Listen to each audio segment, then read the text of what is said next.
Hi Manasi, Daphne here. Well done, keeping going, working really hard. I can just see these improvements coming in. It's looking really good. Hopefully you're feeling happy and confident. So, local governments are pushing companies to move from large cities to regional locations. What are the benefits and drawbacks? Okay. The large companies are encouraged to relocate to regional locations from large cities by local authorities. Okay. Now, when you say it's like you can't use the because the specific article here suggests that I know which companies they are because you've already mentioned them, which you haven't. So you could put many or a significant number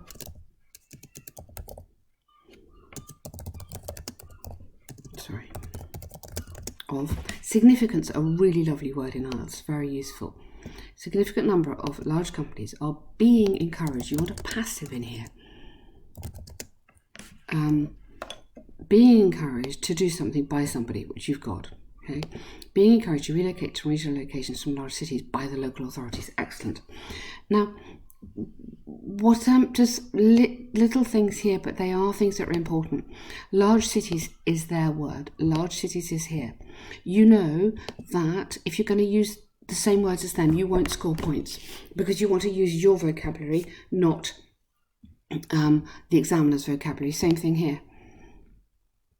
Yeah. You've used relocate, which is great, instead of move, love that, but you can't use the same words as them because you won't score. Remember, it's a language exam, so you've got to use your own language, kind of thing.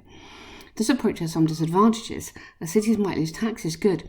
In industries might not get a suitable workforce. Brilliant, excellent.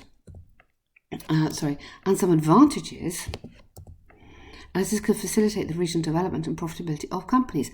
Brilliant, love that. So you've totally developed it, which is what we were saying. Really, really good.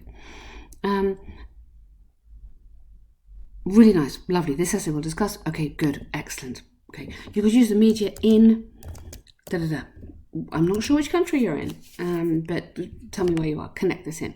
But that's a really strong intro. Well done.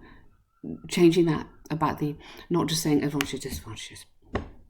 One of the drawbacks, and I would go possible drawbacks or potential.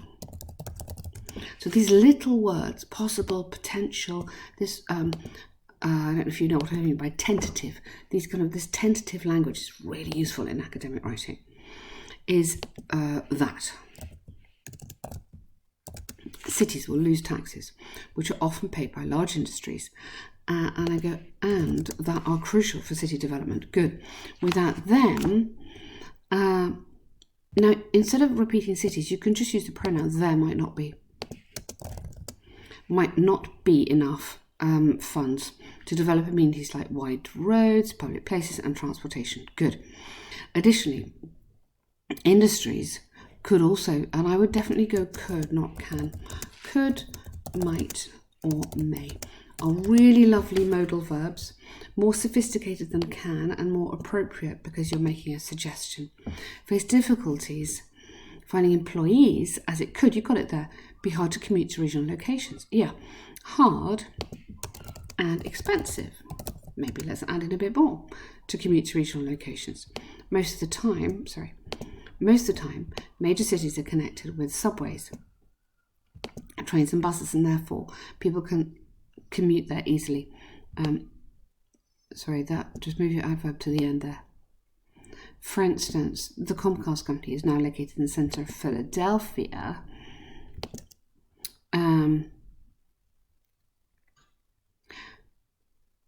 I think you need to join this up. Otherwise, that's not really a kind of meaningful sentence.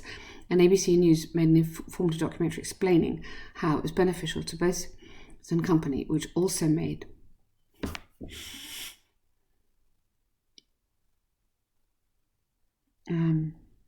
explaining how it's beneficial. Okay, why don't you go implying that? Because it's getting a bit long. I know I joined it together, but even so. So implying that, using ing is quite tidy.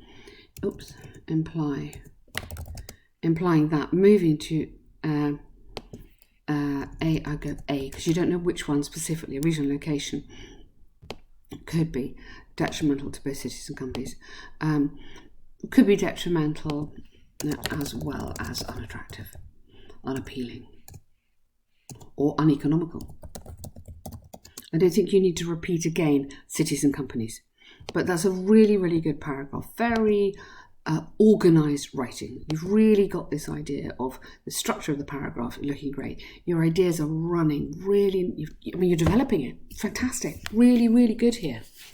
However, this approach, this trend, this development, this policy could also be advantageous, as it could promote regional development. Good. When companies move to regional areas, bringing employment opportunities, educated people may prefer migrating there. With migration, there would be, so it's hypothetical, so definitely use would be increased demand for schools, hotels, and other public services, bring prosperity, absolutely, to underdeveloped areas, or previously underdeveloped areas you could have even. Moreover, the land and labour could be cheaper outside cities, good, which would be more profitable.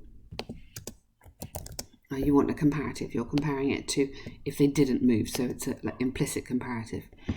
The New York Times published an article stating, don't need a comment there, keep going, many companies have moved their offices to Texas suburbs as abundant land is available, which is inexpensive compared to cities. Excellent.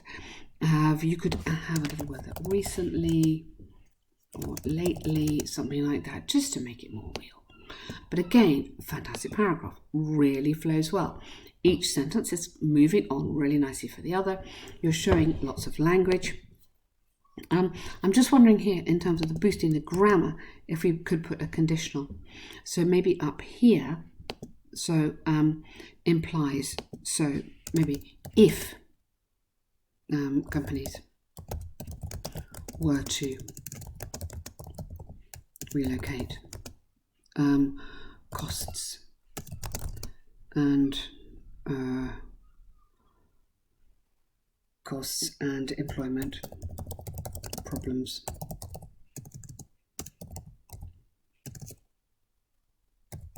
could be higher, something like that. Just an example, or you could say concluding that. So rather than implying that I put in, you could just run this in, concluding that if companies were to relocate, could be higher. So you've put in a second conditional there in quite a nice style, also with the participle, starting with the participle. So you can see how that kind of grammar would score you highly. In conclusion, although it has some disadvantages, as they might not find, yes, this approach will facilitate regional development, improve profits for companies. Yeah, absolutely, in the future, or I don't know, maybe a tiny bit more on there, but really good, absolutely fantastic. That, for me, that's your best yet by miles. How did that feel writing it? Are you writing it in 40 minutes? How are you doing on time? But the organisation there is excellent, so keep going on that. Whatever you did before, do it again. Really good. Well done. So a relative's arriving by plane, you're not going to be there. Okay. Now we would say Aunt Peggy, not Peggy Aunt. I like that, but we would say Aunt, capital A, Peggy. I'm so much looking forward to your visit, but sadly I won't be home that afternoon to welcome you. I definitely use welcome, not receive. I'm so sorry. I will only be coming. Just use the present tense. Sadly, so do sadly, I won't get there till the evening. Okay? I won't get there till the evening, sorry. If you, use won't there till the evening. I've kept a little key with my neighbour. I go my neighbour, and also informed. So because you've got kept, I have kept, and informed, that verb have is working for both those participles about your visit. So she'll give you the key for my apartment. Good. It would be nice if you, it'd be nice. I mean, it would be best if you, maybe not nice. It would be best If you take number 209, as it'll drop you one block away, good. Good. Alternatively, I could book a shuttle for you if you're too much. Lovely. When I come back, we're heading to London Gardens. People say, yeah. Oh, that's so nice. Yeah, perfect. My mum and dad. Let me know if you have any questions. Questions, not doubts. If you are in doubt as to what to do, but here, any questions. You can text me anytime, even though I'll be at work. Really, really lovely. I mean, you're very happy on these letters. I would just contract there, because you've contracted all the other way through. Oh, actually, sorry, no. I contract all the way here. You're showing the examiner you know a contraction is okay in an informal letter, which it absolutely is. So I would expect you to be contracting there. Okay, I'll be at work. With love, really good. Excellent. 2 super bits of work. Well done, you. Thank you.